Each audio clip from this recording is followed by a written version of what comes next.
Now, in this part of lecture, we shall be talking on different components of theory of instruction, and of course, based on the Gaines theory of instruction.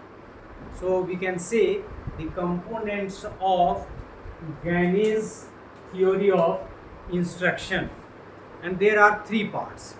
Gaines theory of instruction is made up of three components as first one is taxonomy और एक चीज आपको मैं बता दूं कि गैने और BS Bloom का जो टाइमिंग था दोनों आसपास के ही एरा में थे दोनों. सो there are three components. Out of these three components, the first one is a taxonomy of learning outcomes. You can say number one, a taxonomy of learning outcomes. और निश्चित रूप से ये टैक्सोनॉमी बीएस ब्लूम की taxonomy की तरह ही इशारा करेगा. हम लोग आगे उसको देखेंगे. दूसरा है हमारा कंडीशन ऑफ लर्निंग, जो मेन पार्ट है. कंडीशन ऑफ लर्निंग हमने शुरू में पढ़ा भी, और उसमें वैरायटी और हायरार्किकल जो 8 hierarchy of types of learning है वो आएगा. So first one is a taxonomy of learning outcomes. Second one is conditions of learning, जिसमें दोनों आ जाए, वैरायटी और फिर 5 जो वैरायटी और 8 टाइप्स ऑफ लर्निंग. और थर्ड वन इज 9 जो हमने पढ़ा अभी, उसको नाम आप कह सकते हैं इंस्ट्रक्शनल इवेंट्स ऑफ इंस्ट्रक्शन. 9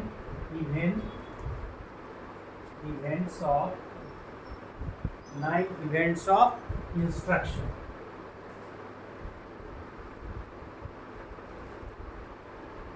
मतलब टीचिंग लर्निंग से रिलेटेड, उसको इंस्ट्रक्शन नाम दिया है, लेकिन हम उसको कह सकते हैं कि टीचिंग लर्निंग से संबंधित ये जो इंस्ट्रक्शनल थ्योरी के कंपोनेंट्स हैं वो 3 हैं. एक तो टैक्सोनॉमी की भी बात, of course that is very much related to the taxonomy of B S Bloom. तो टैक्सोनॉमी की भी बात गाइने करता है.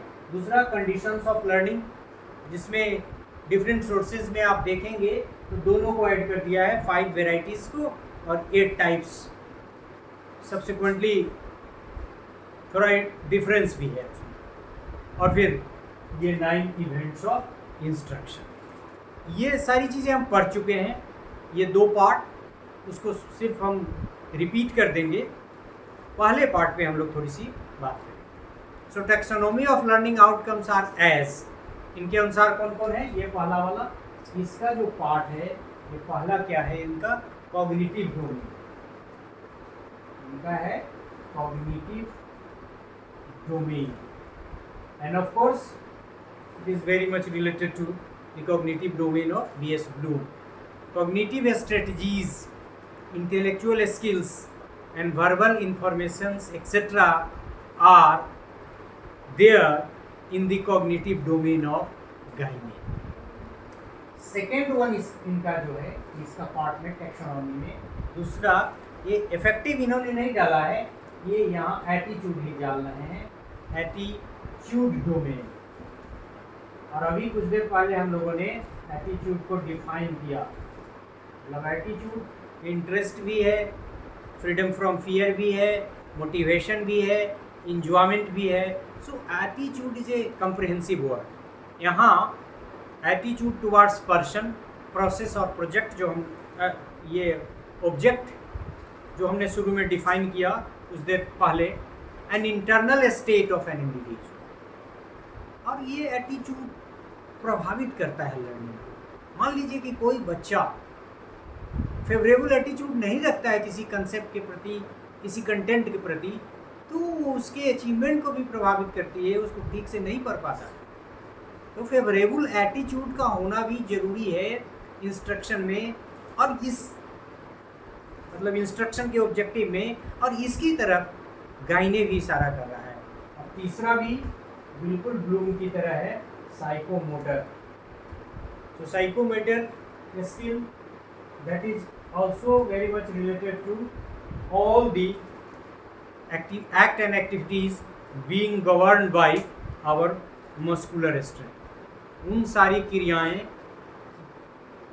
वो सारी क्रियाएं जिन क्रियाओं के संपादन में हमारी मांसपेशियां कार्य करती हैं, वो सब साइकोमोटर डोमेन की बात करता है। तो in the first part of the components of theory of instruction we discussed, that is taxonomy of learning outcomes, and taxonomy of learning outcomes जो objectives से related है वो cognitive domain, attitude domain and psychomotor domain के माध्यम से चर्चा करता है गाइने एंड गाइनेज theory of instruction के एक component के रूप में taxonomy of learning outcomes। Now the second part, and before that we come here, condition of learning.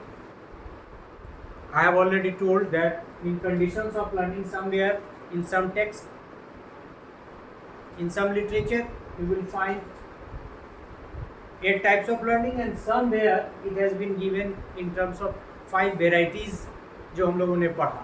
लेकिन हम लोगों ने शुरू में जब पढ़ा था ज़्यादा इसी का इस्तेमाल होता है, कंडीशन ऑफ लर्निंग, क्योंकि इनकी किताब थी। तो मुख्य रूप से कंडीशन ऑफ लर्निंग के रूप में 8 टाइप्स ऑफ लर्निंग को जाना जाता है। लेकिन कई जगह आप जब कंडीशन ऑफ लर्निंग डालेंगे तो 5 कैटेगरीज ऑफ लर्निंग भी आएगी। इसीलिए हमने इस दोनों को साइमल्टेनियसली एक साथ इस कंडीशन ऑफ लर्निंग में ले लिया है। और चूँकि हम ऑलरेडी इसको एक्सप्लेन कर चुके हैं 8 टाइप्स ऑफ लर्निंग के माध्यम से और 5 वेराइटीज़ और कैटेगरीज ऑफ लर्निंग के माध्यम से, तो यहाँ इसका सिर्फ हम लोग नाम पढ़ेंगे। He identified internal and external conditions of learning, बाहरी और भीतरी, and identified 8 types and 5 categories of learning.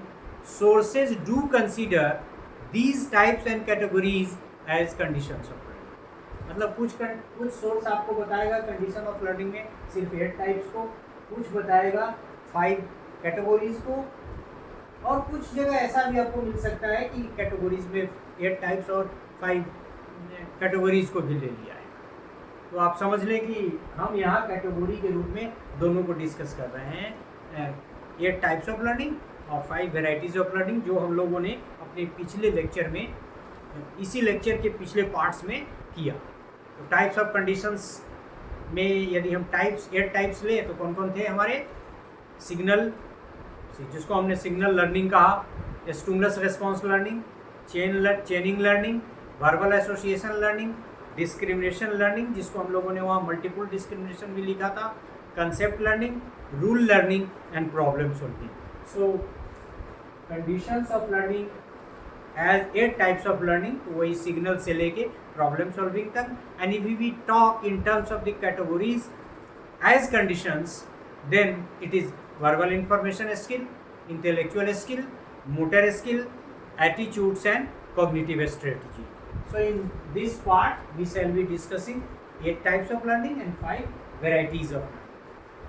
Third part, we have already discussed that there are 9 instructional events, that is gaining attention of the learner, making learners familiar with the objectives of instruction, stimulating recall of prior learning कि क्या क्या जानना है, presenting the stimulus in different ways, और उसमें हमने आपको बताया था कि different print media, electronics media, different teaching ads, और 8 टाइप्स ऑफ टीचिंग एड्स की भी बात की, जो इशारा करता है मीडिया इंटीग्रेशन की तरफ। और फिर providing guidance, eliciting performance and providing feedback, assessing performance, enhancing retention and transfer।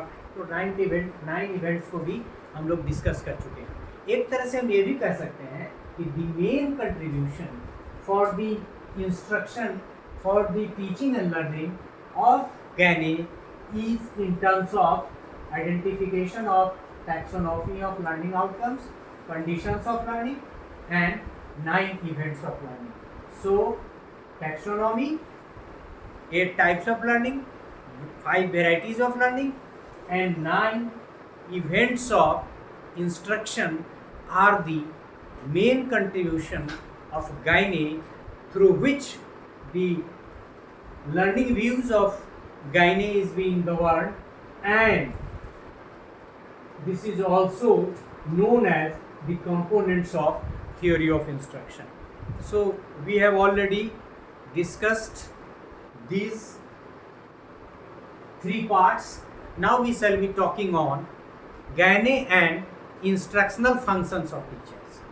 Of course, the instructional functions of teacher is being governed by, is associated with these theory of instruction through these 3 parts.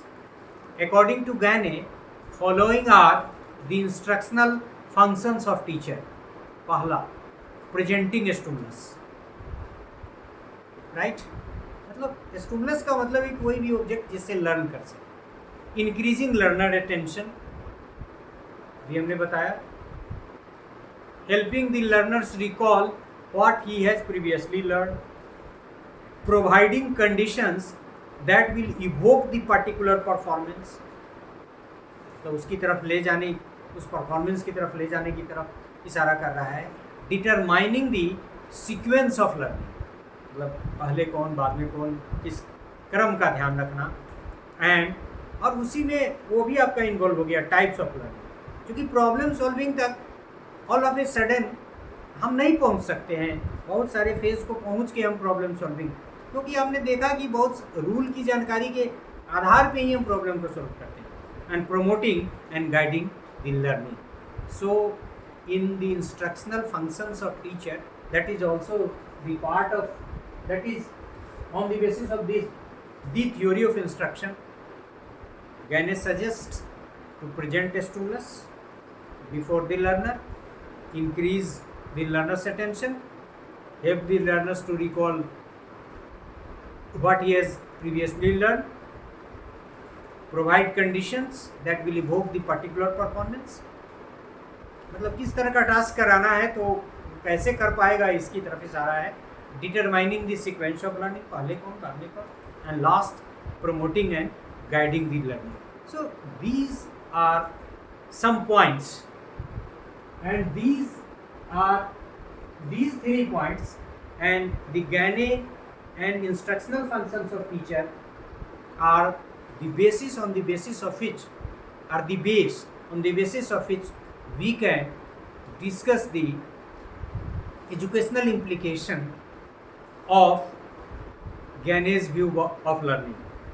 So in this part we have discussed the components of theory of instruction, and simultaneously have also discussed what Gaine suggests as the instructional functions of teacher, and this will make you ready to write the educational implication of Gaine's views of learning. But we shall be